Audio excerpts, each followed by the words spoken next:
لله رب العالمين والصلاة والسلام على سيد الأنبياء والمرسلين وعلى آله الطيبين الطاهرين والأكرمين أجمعين. أعوذ بالله من الشيطان الرجيم. بسم الله الرحمن الرحيم. إياك نعبد وإياك نستعين. صدق الله مولانا العظيم وصدق رسوله النبي الأمين الكريم ونحن على ذلك لمن الشاهدين والشاكرين. إن الله وملائكته يصلون على النبي يا أيها الذين آمنوا صلوا عليه وسلموا تسليما. اللهم صل على سيدنا شفيعنا ومولانا محمد وعلى آل سيدنا شفيعنا ومولانا محمد وبارك وسلم صلاة وسلاما عليك يا رسول اللہ. اللہ تبارک و تعالیٰ کا فضل و کرم ہے کہ اس نے ہمیں آقائے نامدار مدنی تاجدار دو عالم کے مالک و مختار گلشن ہستی کی اولین فصل بہار سید عالم نور مجسم راحت عالم و بنی آدم سیدنا محمد مصطفیٰ احمد مصطفیٰ صلی اللہ علیہ وآلہ واصحابہ وسلم کی امت میں پیدا فرمایا. ہم اور آپ ارحم الراحمین کی بارگاہ میں جمع ہیں. دعا کرتے ہیں پروردگار ہماری عبادات کو اپنے نبی صلی اللہ علیہ وآلہ وسلم کے طفیل شرف عبودیت عطا فرما. آج ہمارا موضوع ہوگا اللہ والوں سے مانگنا.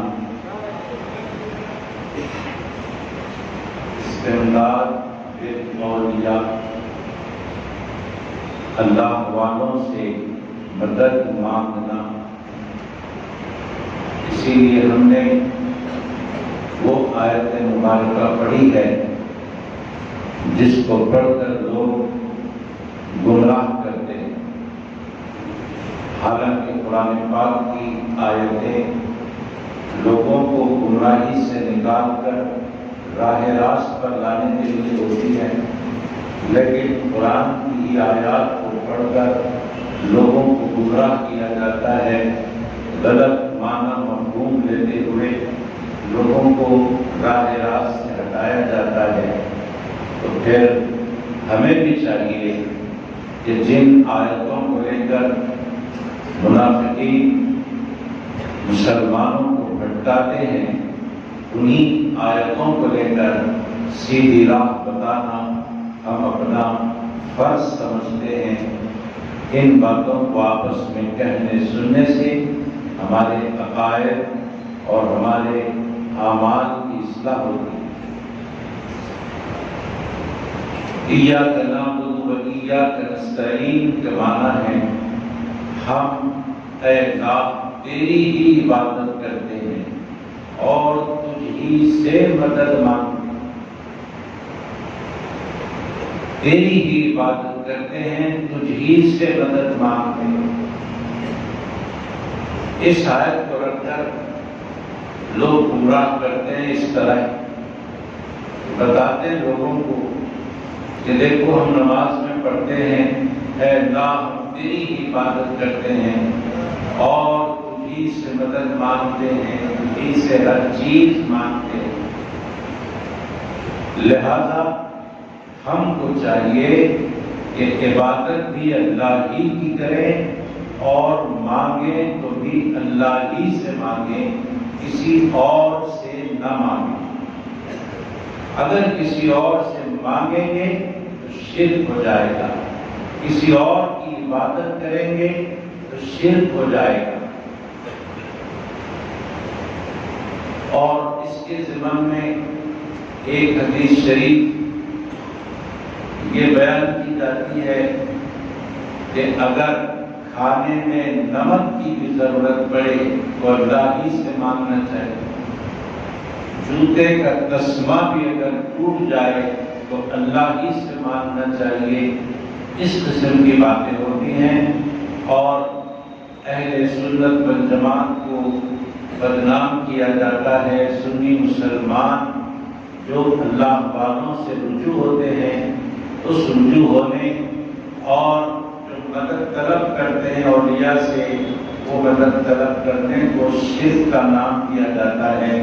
اور یہ شرک کوئی چھوٹی موٹی گالی نہیں ہے، بلکہ گالیوں میں سب سے بڑی گالی کا نام شرک ہے۔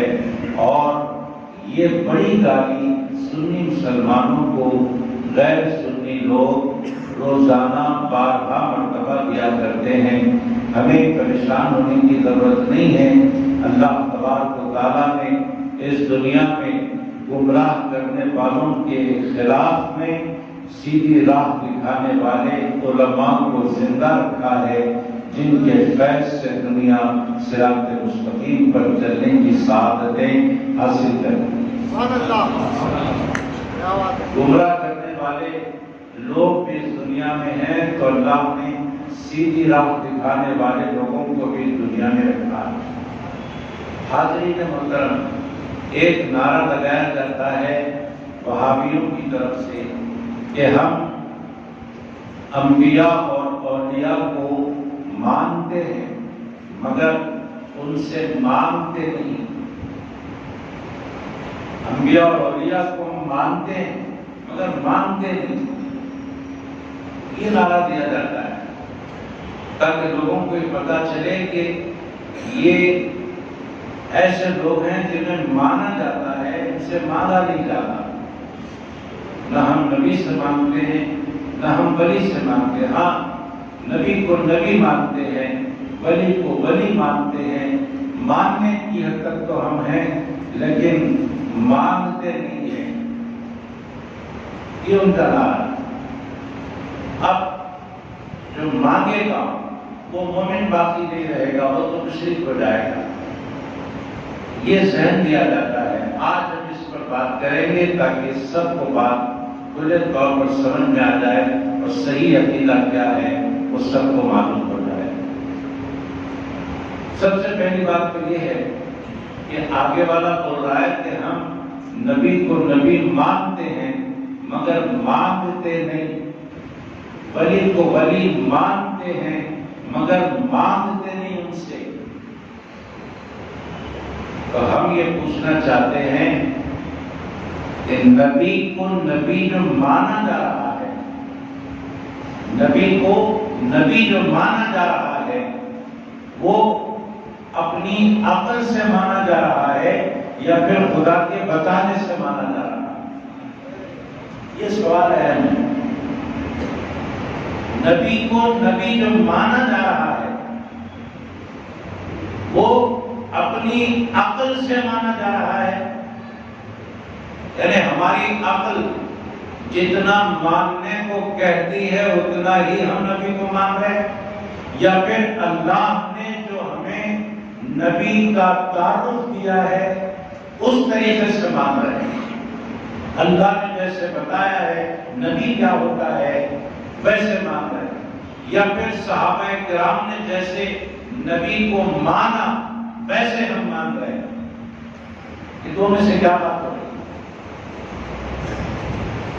اگر کوئی نبی پاک کو یا کسی بھی نبی کو اپنی عقل کے مطابق مانتا ہے تو اس کا ماننا اس کے منہ پر مار دیا جائے گا۔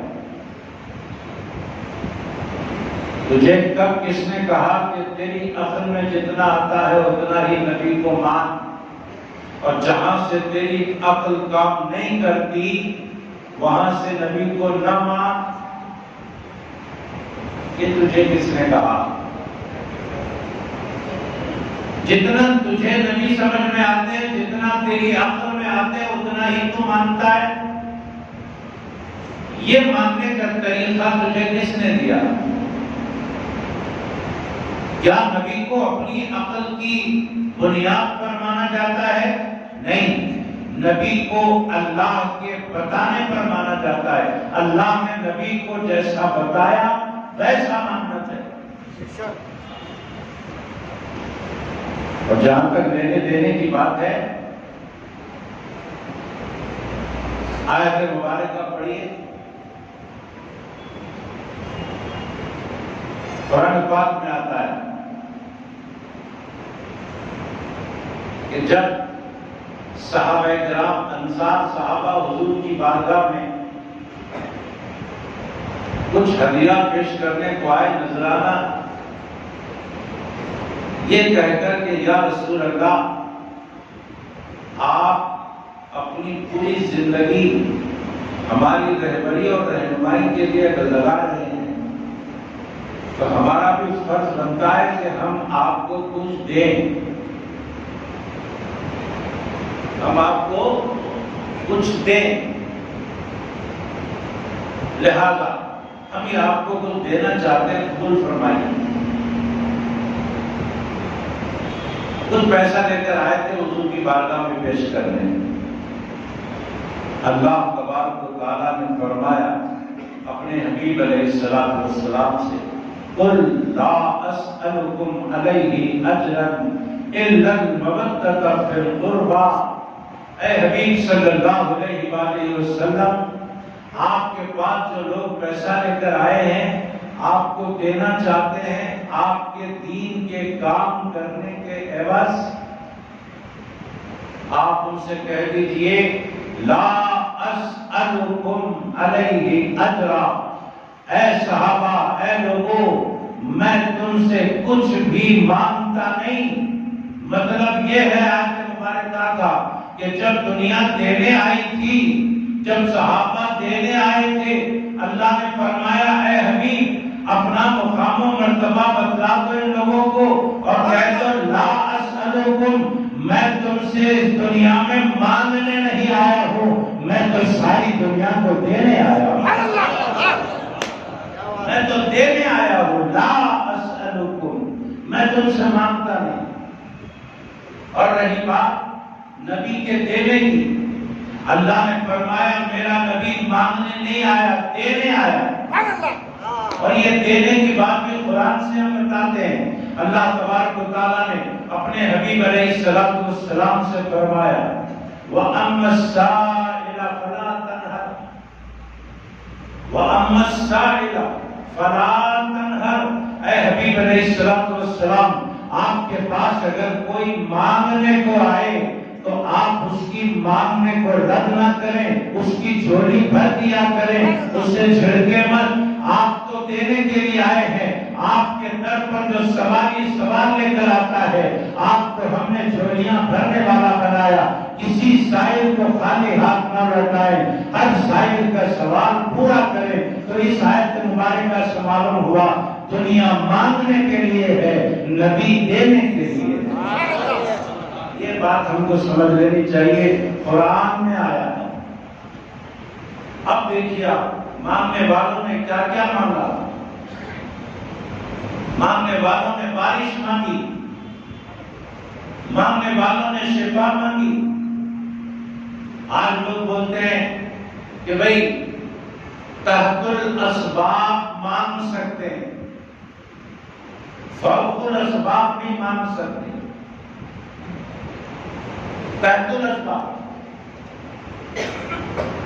یہ غیر سنی لوگ بولتے ہیں کہ دیکھو ایک آدمی دوسرے آدمی کی مدد کر سکتا ہے مگر اس کی ایک لیمٹ ہے، اس کو تحت الاسباب بولتے ہیں۔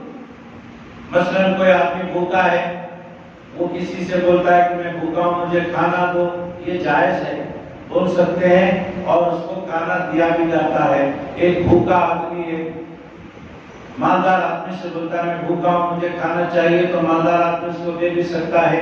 یہ مدد، یہ مانگنا اور دینا یہ سب جائز ہے، یہ مانگنا اور دینا سب جائز ہے۔ ان کی عقلوں پر پتھر پڑے ہیں۔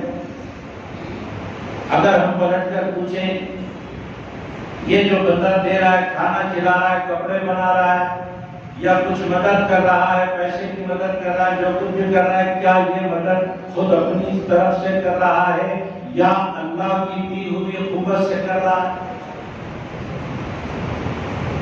یہ وہابی بولتے ہیں کہ ایک آدمی دوسرے آدمی کی مدد کر سکتا مگر ایک حد تک، جو وہ کر سکتا ہے بس اللہ نے جتنا اس کو کرنے کی قدرت دی اتنا ہی کر سکتا ہے، اس سے زیادہ نہیں۔ تو ہم کب کہتے ہیں کہ اپنی قدرت سے زیادہ کر سکتا ہے؟ اللہ کی دی ہوئی قدرت سے بھی زیادہ کر سکتا ہے، اپنی طرف سے کر سکتا ہے۔ ہم کب نے کہا؟ ہم نے کب کہا؟ ہم بھی تو یہی بولتے ہیں کہ ایک بندہ اتنا ہی مدد کر سکتا ہے جتنا اللہ نے اس کو مدد کرنے کی قوت دی ہے۔ اب کس کو کتنی قدرت دی ہے، کس کو کتنی قوت دی ہے، اب وہ دینے والے کی دیر بتاتی ہے، دینے والے کی دیر بتاتی ہے کہ اللہ نے اس کو کتنا قوت دے رکھا ہے۔ تو دینے والا چاہے ایک حد کے اندر دے یا دینے والا اس حد سے زیادہ دے، وہ سب خود سے کوئی نہیں دیتا۔ جو بھی دیتا ہے ایک بندہ، عام بندہ ایک عام بندے کو دیتا ہے، وہ بھی اللہ کے دینے سے دیتا ہے۔ ایک ولی لوگوں کو دیتا ہے، وہ بھی اللہ کے دینے سے دیتا ہے۔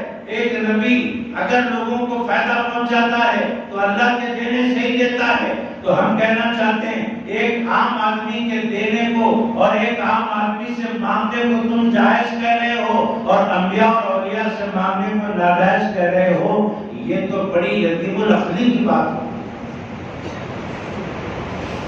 ضرور اللہ نے جس کو جتنا دیا، اختیار، قوت، قدرت، اتنا ہی وہ دے سکتا ہے،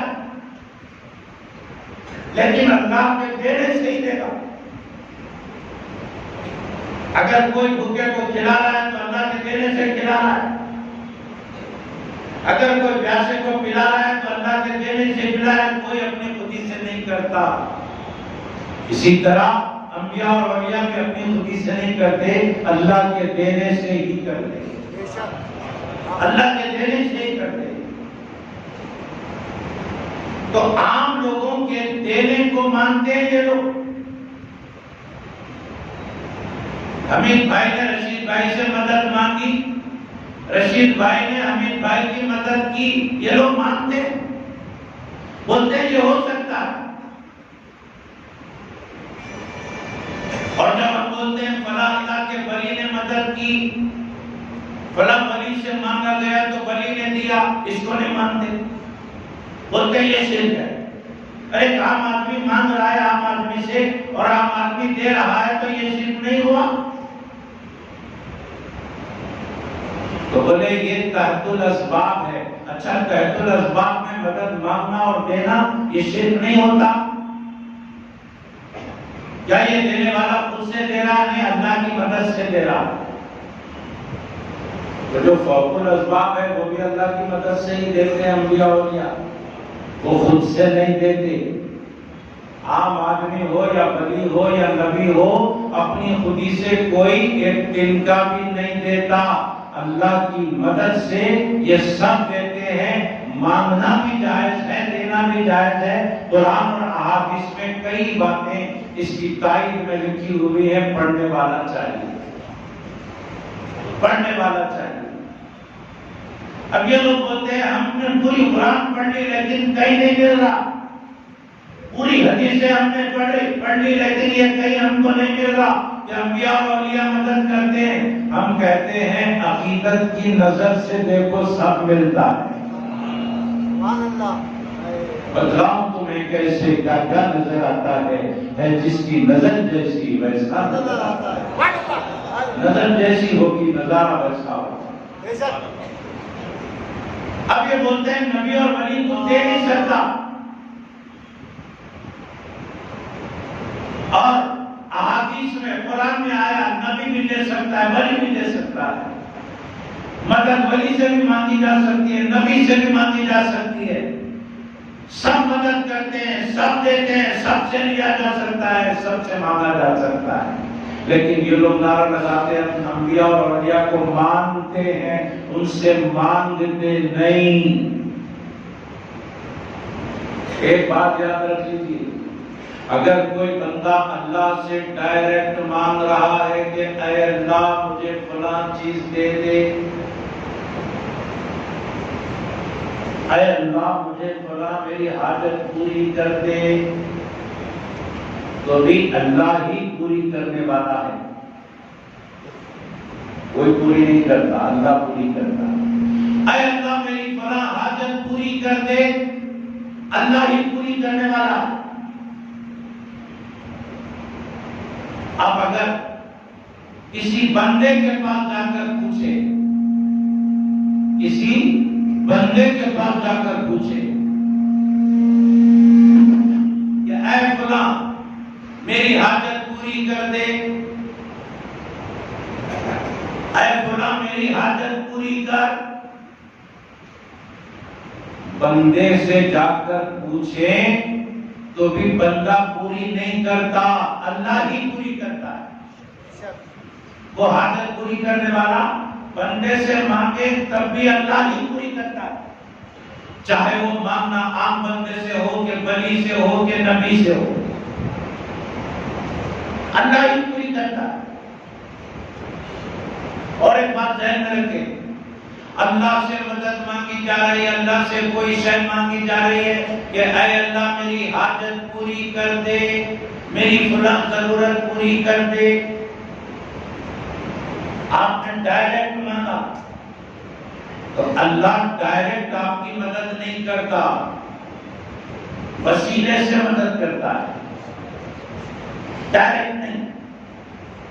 اگر آپ جا کر کسی بندے کے سامنے اپنی حاجت رکھیں کہ یہ میری حاجت پوری کر دیجئے، تو بھی اللہ ہی پوری کرنے والا ہے، یہ بندہ پوری نہیں کرتا، چاہے یہ عام ہو یا ولی ہو یا نبی ہو، اللہ ہی پوری کرتا ہے، مگر ذریعے سے وسیلے سے کرتا ہے۔ یہ بات ذہن میں ہے۔ اب یہ بولنا کہ ہم مانگتے نہیں، یہ تو مشرکوں کا طریقہ ہے جو اپنے دیوی دیوتاؤں سے مانگتے ہیں، اور مسلمان ولیوں سے نبیوں سے مانگتے ہیں، تو ہندوؤں میں اور یہ سنیوں میں کوئی فرق نہیں رہا، وہ دیوی دیوتاؤں سے مانگتے ہیں، یہ انبیاء اولیاء سے مانگتے ہیں، اور باقی بولتا ہے ہم اللہ سے مانگتے ہیں، خود کو موحد بتاتا ہے اور سنیوں کو ہندوؤں سے ملا دیتا ہے، مشرکوں سے، کہ وہ دیوی دیوتاؤں سے مانگتے ہیں اور یہ ولیوں سے نبیوں سے مانگتے ہیں، دونوں میں کوئی فرق نہیں ہے۔ ہم بتاتے ہیں فرق، دیوی دیوتاؤں سے مانگتے ہیں مشرک، یقیناً ان کا مانگنا غلط، کیوں؟ اس لیے کہ جو سنتا ہو اس سے مانگا جاتا ہے، دیوی دیوتا سننے والے نہیں ہیں، اور یہ انبیاء سننے والے، ان کا دیوی دیوتاؤں سے مانگنا غلط اس لیے ہے کہ وہ سنتے نہیں، وہ نفع نہیں پہنچاتے، وہ نقصان نہیں پہنچاتے، اور اولیاء انبیاء کی شان یہ ہے کہ وہ بولنے والے کی بولی سنتے ہیں، اس لیے ان کا مانگنا صحیح ہے۔ اور ایک دیوی دیوتاؤں سے مانگنے والے دیوی دیوتاؤں کی پوجا کرتے ہیں، ان کی عبادت کرتے ہیں، اس لیے وہ غلط ہے۔ دیوی دیوتاؤں سے مانگنے والے ان کی عبادت کرتے ہیں، اس لیے وہ غلط ہیں۔ اور مسلمان، سنی مسلمان انبیاء اور اولیاء سے مانگتے ہیں، مگر انبیاء اور اولیاء کی عبادت نہیں کرتے، ان کی تعظیم کرتے ہیں، تعظیم کرتے ہیں، عبادت کوئی نہیں کرتا، غوث پاک کی کوئی عبادت نہیں کرتا، غریب نواز کی کوئی عبادت نہیں کرتا، خلفائے راشدین کی کوئی عبادت نہیں کرتا، پیغمبروں کی کوئی عبادت نہیں کرتا، اللہ کے محبوب علیہ السلام کی کوئی عبادت نہیں کرتا۔ ہاں سنی مسلمان تعظیم کرتا ہے، اس لیے یہ حق پر ہے. وہاں دیوی دیوتا ہے، یہاں انبیاء اولیاء ہیں. وہاں عبادت کی جاتی ہے، یہاں تعظیم کی جاتی ہے. وہاں کوئی دیوی دیوتا سننے والا نہیں ہے، یہاں انبیاء اولیاء سننے والے. یہ بات ہے. اسی لیے تو وہ مشرک ہوئے اور ہم مومن ہوئے. حاضرین محترم، اس بات کو سمجھنا، نبی بھی دیتا ہے، ولی بھی دیتا ہے، عام آدمی بھی دیتا ہے. عام آدمی سے بھی مانگا جا سکتا ہے، ولی سے بھی مانگا جا سکتا ہے، نبی سے بھی مانگا جا سکتا ہے. عام آدمی کو عام آدمی سمجھ کر مانگا جا سکتا ہے، ولی کو ولی سمجھ کر مانگا جا سکتا ہے، نبی کو نبی سمجھ کر مانگا جا سکتا ہے. شرک کہاں ہوتا معلوم؟ عام آدمی کو خدا سمجھ کر مانگے شرک ہوتا ہے، ولی کو خدا سمجھ کر مانگے شرک ہوتا ہے، نبی کو خدا سمجھ کر مانگے شرک ہوتا ہے. نبی کو نبی سمجھو، ولی کو ولی سمجھو، عام آدمی کو عام آدمی سمجھو اور مانگو، شرک نہیں ہوتا. اللہ نے تو انہیں دینے کے لیے پیدا کیا. وَأَمَّا السَّائِلَ فَلَا تَنْهَرْ، مانگنے والے کی مانگ پوری کرو. اللہ نے نبی سے فرمایا تو نبی سے مانگنا بھی جائز، نبی کا دینا بھی حق. مانگا. دیکھو سرکار کا دور ظاہری ہے، بارش نہیں ہو رہی تو صحابہ کو کہاں جانا چاہیے تھا؟ مسجد میں جا کر اللہ سے دعا کرنا چاہیے تھا، اے اللہ بارش نازل فرما. مگر بارش کے لیے آئے کہاں صحابہ؟ حضور کے پاس. بارش نازل نہیں ہو رہی، صحابہ کو کہاں جانا چاہیے؟ مسجد میں اللہ سے دعا کرنا چاہیے. مگر صحابہ آئے کہاں؟ حضور کے پاس. کیا صحابہ کو معلوم نہیں تھا کہ بارش نازل کرنے والا اللہ ہے؟ چلو اللہ کو پکاریں گے. رسول کے پاس جانے سے کیا ہوتا؟ نہیں. صحابہ کا عقیدہ دیکھو، وہ حضور کے پاس آئے. اب حضور کو خدا سمجھ کے آئے کیا خدا کا محبوب سمجھ کے آئے؟ ہر کوئی بولے گا محبوب خدا سمجھ کر آئے. تو حضور کے پاس خدا کا محبوب سمجھ کر آنا شرک نہیں ہے. حضور کے پاس خدا سمجھ کر آنا شرک ہے.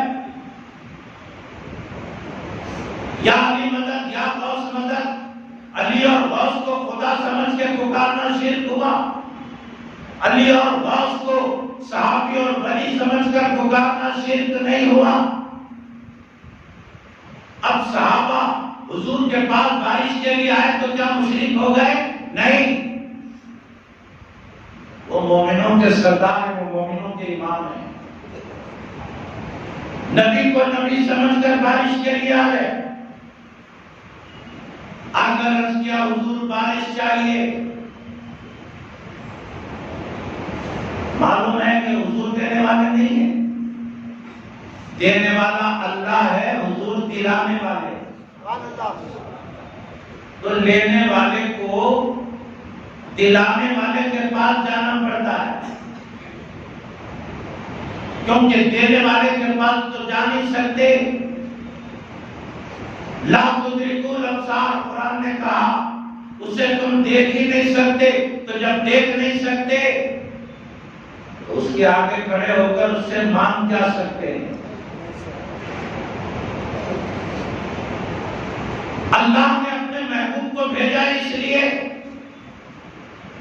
کہ تم اے بندو مجھے دیکھ نہیں سکتے. اے بندو تم میرا ادراک نہیں کر سکتے، تم میں یہ تاب نہیں ہے. میں نے حبیب پاک کو بھیجا اس لیے ہے جو مجھ تک پہنچنا چاہتا ہے وہ ان تک پہنچ جائے، جو مجھ سے بولنا چاہتا ہے وہ ان سے بول لے، جو ان کے سامنے آ کر بولتا جائے گا وہ کام میں کرتا جاؤں گا۔ اب جا کر صحابہ نے پوچھا یا رسول اللہ بارش؟ سرکار کا کام کیا ہے؟ مانگنے والوں کو خدا سے بارش دلانا۔ دلا دیا سرکار نے۔ ابھی دعا سے ہاتھ نیچے گرے نہ تھے، آسمان سے پانی گرنے لگا۔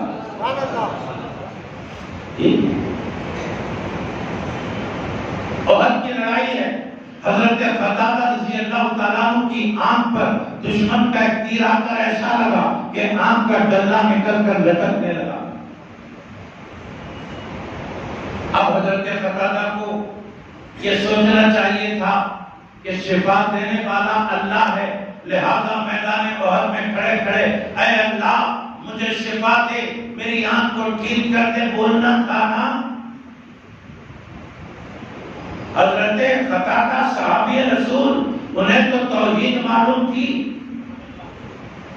لیکن کیا کیے؟ اپنے لٹکتی ہوئی آنکھ کے ڈلے کو لے کر حضور کے پاس آ گئے۔ کیا سمجھ کر آئے؟ خدا سمجھ کر نہیں، نبی سمجھ کر۔ نبی سمجھ کر آئے، شرک نہیں ہوا، مانگا نبی سے، شرک نہیں ہوا۔ شفا مانگی، کہا یا رسول اللہ آنکھ کا ڈلہ لٹک رہا ہے، کچھ کیجئے۔ مدد مانگی نبی سے، نبی سمجھ کر، شرک نہیں ہوا۔ خدا سمجھ کر اگر کہتے شرک ہو جاتا، نبی سمجھ کر۔ سرکار نے بھی یہ نہیں فرمایا اے قتادہ میں کیا کر سکتا ہوں، میں تو ایک عام انسان ہوں، جیسے تم ہو ویسے میں ہوں، تم کچھ نہیں کر سکتے، میں بھی کچھ نہیں کر سکتا، آپ لٹکنے دیجئے آنکھ کو، میں کیا کر سکتا ہوں۔ سرکار نے ایسا نہیں فرمایا، بلکہ ارشاد فرمایا قتادہ ادھر آؤ، پریشان نہ ہو۔ اپنے دست مبارک سے وہ آنکھ کا ڈلہ لیا اور اس کے حلقے میں فٹ کر دیا، ہاتھ پھیر دیا۔ صحابہ سوچنے لگے یہ آنکھ نکلی تھی کہ یہ نکلی؟ جب پہچان نہیں پا رہے تھے صحابہ کہ دونوں میں سے کون سی آنکھ نکلی تھی، اتنا 2 سیکنڈ میں شفا مل گئی کہ حضرت قتادہ کہتے ہیں وہ آنکھ جو سرکار نے لگائی اس میں پہلے سے زیادہ روشنی آ گئی۔ یہ شفا کہاں سے ملی؟ جب قتادہ حضور کی بارگاہ میں آئے اور شفا مانگی، ان کو شفا مل گئی۔ دینے والا کون ہے؟ اللہ۔ دیا کہاں سے ہے؟ نبی کے ہاتھ سے۔ آنے والا نبی کو نبی سمجھ کر آ رہا ہے، خدا سمجھ کے نہیں آ رہا۔ دیوی دیوتاؤں کے بعد جانے والا مشرک دیوی دیوتاؤں کو خدا سمجھ کر جاتا ہے۔ قتادہ نبی کو خدا سمجھ کر نہیں آئے، خدا کا محبوب سمجھ کر آئے۔ تو اللہ نے ولیوں کو دینے والا بنایا، نبیوں کو دینے والا بنایا، مالداروں کو دینے والا بنایا، قوت والوں کو دینے والا بنایا، صاحب اقتدار کو دینے والا بنایا۔ جس کے بس میں جتنا ہے اتنا ہی دیتا ہے، جس کے بس میں جتنا ہے۔ 1000 پتی کے پاس جا کر آپ بولیں گے 1 لاکھ روپے چاہیے، 2 لاکھ روپے چاہیے، تو 1000 پتی 1,00,000 2 لاکھ آپ کو نہیں دے گا۔ 1 لکھ پتی کے پاس جا کر آپ بولیں گے 2 کروڑ روپے چاہیے، تو لکھ پتی آپ کو 2 کروڑ نہیں دے گا، کیونکہ اس کی حد ہے۔ 1000 پتی کی حد ہزاروں تک ہے، لکھ پتی کی حد لاکھوں تک ہے، کروڑ پتی کی حد کروڑوں تک ہے، اس کے آگے نہیں دے سکتا۔ اب نبی کتنا دیتے ہیں جاننے کے لیے نبی کی حد جاننا پڑے گا، اور کائنات میں کوئی ایسا پیدا ہی نہیں ہوا جو نبی کی حد کو جان سکے۔ کیوں؟ اس لیے کہ خدا نے نبی کے دینے کی حد ہی نہیں رکھی۔ ساری دنیا کے مانگنے والے جو مانگتے ہیں مانگے، نبی دینے کے لیے تیار ہے۔ مانگنے والوں کی مانگ جہاں ختم ہوتی ہے، نبی کا حقیقی دینا وہاں سے شروع ہوتا ہے۔ حاضرین، خدا نے اپنی شان کا مظہر بنایا نبی، اور ہم کیا سمجھتے ہیں؟ نبی صرف اس دنیا کو دیتے ہیں۔ یہ وہابی صرف اس ایک عالم کے دینے میں پریشان ہے۔ اتنی بڑی دنیا کو نبی کیا کیا دیں گے، کب تک دیں گے، کیسے دیں گے، یہ پریشان ہے۔ اور ادھر اللہ اپنے نبی کی شان کیا بیان فرما رہا ہے، وَمَا أَرْسَلْنَاكَ إِلَّا رَحْمَةً لِلْعَالَمِينَ۔ اے حبیب علیہ السلام، ہم نے آپ کو صرف دنیا کے لیے رحمت بنا کر نہیں بھیجا، دنیا کے لیے دینے والا بنا کر نہیں بھیجا، آپ تو ساری کائنات کے لیے 18,000 عالموں کے لیے رحمت بنا کر بھیجے گئے ہو۔ آج وہاں بھی اس ایک عالم میں نبی کے دینے کو لے کر پریشان ہے۔ اللہ تو فرما رہا ہے ایسے 18,000 دنیاؤں کو میرا محبوب دیا کرتا ہے، تم اس ایک عالم کے دینے میں پریشان ہو، 18,000 عوالم میں میرا نبی تقسیم پر لگا ہوا ہے۔ حاضرین محترم، یہ باتیں سمجھنے کی ہے۔ کوئی دیتا ہے تو اس کی حد ہوتی ہے، عام آدمی دیتا ہے حد ہے، خاص آدمی دیتا ہے حد ہے، انبیاء دیتے ہیں حد ہے۔ غوث پاک اللہ کے ولی ہیں، ان کے پاس ایک شخص آیا اور عرض کرنے لگا حضور مجھے اولاد چاہیے۔ حضرت غوث پاک نے آنکھ بند کی اور لوح محفوظ میں دیکھا، جب دیکھا تو کہا کہ اے بندے، اللہ نے تیرے نصیب میں لوح محفوظ میں اولاد نہیں لکھی ہے۔ اس بندے نے عرض کی حضور والا اگر لکھی ہوتی تو میں آپ کے پاس کیوں آتا، اسی سے مانگ لیتا۔ اگر لکھا ہوتا میرے نصیب میں اسی سے مانگ لیتا، نہ بھی مانگا تو ہو جاتا۔ آپ کے پاس آیا اس لیے ہوں کہ اس میں لکھا نہیں ہے، آپ دلوائیں۔ آپ اگر بولے تو خدا مٹا کر دوسرا لکھ دیتا، مٹا کر دوسرا لکھ دیتا ہے۔ غوث پاک نے دعا کی، وہ صاحب اولاد ہو گئے اور ان کو بیٹا پیدا ہوا، اور بیٹا بھی عام بیٹا پیدا نہیں ہوا، للو بنجو پیدا نہیں ہوا، صوفیہ کا امام محی الدین ابن عربی پیدا ہوا۔ اتنا بڑا اللہ کا ولی پیدا ہو گیا۔ ولیوں کا دینا خالی ایک کنفیوژن ہے، وہاں بھی سمجھتے ہیں کہ ہم سنی مسلمان ولیوں کو نبیوں کو دینے والا سمجھتے ہیں، اس لیے وہ ہمیں مشرک کہتے ہیں۔ وہابیوں سے میں کہنا چاہتا ہوں کان کھول کر سن لیں، ہم اللہ والوں کو دینے والا نہیں دلانے والا مانتے ہیں، دلانے والا۔ اب کہاں شرک رہا، اور جس کی جتنی حد ہوگی اتنا دے گا، وہی وہ ہوگا جو دنیا کی دینے پر قادر ہوگا، اللہ کی دی ہوئی قدرت سے دنیا کی جو چیز چاہو لے لو۔ ایک وہ ہوگا جو آخرت کی دینے کے لیے بھی قادر ہوگا۔ بدل نہیں ماننا، ماننا نہیں۔ ارے حشر کا میدان ہوگا، وہاں اللہ بھی ہوگا، انبیاء بھی ہوں گے۔ اللہ بھی ہے، انبیاء بھی ہے، اور ساری امتیں ہیں۔ بخاری شریف میں آیا کہ یہ ساری امتیں اللہ سے نہیں کہیں گی کہ بخش دے، اللہ تو سامنے ہے، مگر یہ سارے اہل محشر، ساری امتیں آدم سے عیسیٰ تک، حضور کی امت تک، یہ سب اللہ کو سامنے پا کر اس سے نہیں کہیں گے بخش دے، یہ سب کے سب بخشش کروانے کے لیے انبیاء کے پاس آئے۔ اے آدم بخشوائیے، اے نوح بخشوائیے، اے ابراہیم بخشوائیے۔ بھئی اللہ موجود ہے، اللہ سے کیوں نہیں کہتے کہ اے اللہ بخش دے؟ یہ انبیاء کے پاس کیوں جا رہے ہیں؟ یہ مدد مانگنے کیوں جا رہے ہیں؟ یہ مانگ کیوں ہو رہی ہے؟ ڈائریکٹ اللہ سے بخشش مانگ لو، یہ چھوڑ کر پیغمبروں کے پاس کیوں؟ بخاری شریف میں آیا آدم کے پاس جائیں گے، کہیں گے اور کے پاس جاؤ، نوح کے پاس جائیں گے، نوح کہیں گے کسی اور کے پاس جاؤ، ابراہیم کہیں گے کسی اور کے پاس جاؤ، موسیٰ کہیں گے کسی اور کے پاس جاؤ، عیسیٰ کہیں گے کسی اور کے پاس جاؤ نہیں، عیسیٰ کہیں گے اے اہل محشر آج تمہاری مدد محمد کر سکتے ہیں، باقی کسی میں اتنی آج سکت نہیں ہے، جرأت نہیں ہے کہ اللہ کے سامنے بدگشائی کرے، محمد تمہاری دستگیری کر سکتے ہیں، سارے اہل محشر حضور کے پاس جائیں گے، وہاں سب کی مراد پوری ہو جائے گی، جس کے دل میں ذرہ برابر ایمان ہوگا اس کی مغفرت سرکار کروا دے گا۔ بتاؤ یہ کہنے والے کہ نبی فوق الاسباب مدد نہیں کر سکتے، ایک عام آدمی جتنی مدد کر سکتا ہے نبی اور ولی بھی اتنی ہی مدد کر سکتے ہیں، یہ بات ان کا کہنا۔ اب میں پوچھنا چاہتا ہوں کوئی عام آدمی کسی بندے کو جنت دلا سکتا ہے؟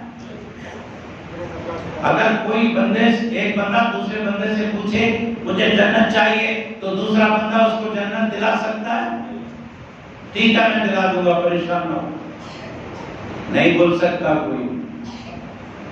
مگر اللہ کے نبی علیہ السلام سے صحابی نے پوچھا نہیں، اللہ کے نبی خود صحابی سے فرمائے، حضرت ربیعہ سے جب ان کو خدمت کرتا دیکھا رات کے وقت وضو کے لیے حضرت ربیعہ نے حضور کو پانی دیا تو حضرت ربیعہ پر حضور کو محبت آئی، پیار آیا، فرمایا ربیعہ مانگ کیا مانگنا چاہتا ہے؟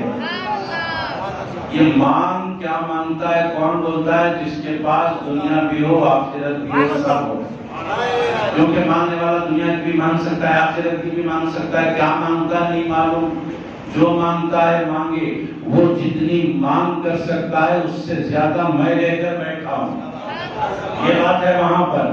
تو مانگنے والے نے دنیا کی نہیں مانگی آخرت کی مانگی، تو کوئی بھی دنیا کا بندہ دوسرے بندے کو جنت نہیں دے سکتا۔ ربیعہ نے پوچھا یا رسول اللہ جب آپ نے فرما ہی دیا ہے مانگ تو میں مانگ رہا ہوں، مجھے جنت بھی چاہیے، جنت میں آپ کا ساتھ بھی چاہیے۔ تو ہمارے نبی علیہ السلام نے یہ نہیں فرمایا ارے بھائی جنت تو اللہ کی ہے اللہ سے مانگ، نہیں، سرکار نے فرمایا اور کچھ مانگنا ہو تو مانگ لے، اور کچھ مانگنا ہو تو مانگ لے۔ تو معلوم ہوا سرکار اس سے بھی زیادہ دے سکتے ہیں، اللہ کے دینے سے اس سے بھی زیادہ دے سکتے ہیں۔ تو پوچھنے والے نے پوچھا حضور جب جنت مل گئی اور جنت میں آپ کا ساتھ مل گیا تو اب کسی تیسری چیز کی ضرورت ہی نہیں۔ نعرہ تکبیر، اللہ اکبر، رسول یا رسول اللہ، اہل سنت زندہ باد، کسی تیسری چیز کی ضرورت بھی نہیں ہے۔ تو جتنے اہل اسلام ہیں مسلمان ہیں ان سب کو اپنی زندگی میں دو چیزوں کی کوشش کرنی ہے اپنے عمل سے کہ ہمیں مرنے کے بعد جنت ملے اور جنت میں حضور کا دیدار ملے۔ اس کے لیے کیا کرنا ہے؟ 5 وقت کی نماز پابندی سے پڑھنا۔ اب میں اور باتیں آپ کو نہیں بولوں گا، کیوں؟ جو بندہ 5 وقت کی نماز کا پابند ہو جاتا ہے وہ ساری نیکیوں کا پابند ہو جاتا ہے، ساری برائیاں اس سے چھوٹ جاتی ہیں۔ اللہ فرماتا ہے ان الصلاۃ تنہی عن الفحشاء والمنکر، جو نماز کا پابند ہو گیا سمجھو کہ ساری نیکیاں کرنے والا ہو گیا، ساری برائیوں کو چھوڑنے والا ہو گیا۔ بس ایک ہی آپ کو میں کہتا ہوں گزارش کہ 5 وقت نمازوں کے پابند ہو جائیں۔ وصلی اللہ تعالی علیہ وسلم ونور عرشہ سیدنا محمد وعلی آلہ واصحابہ اجمعین والحمد للہ رب العالمین۔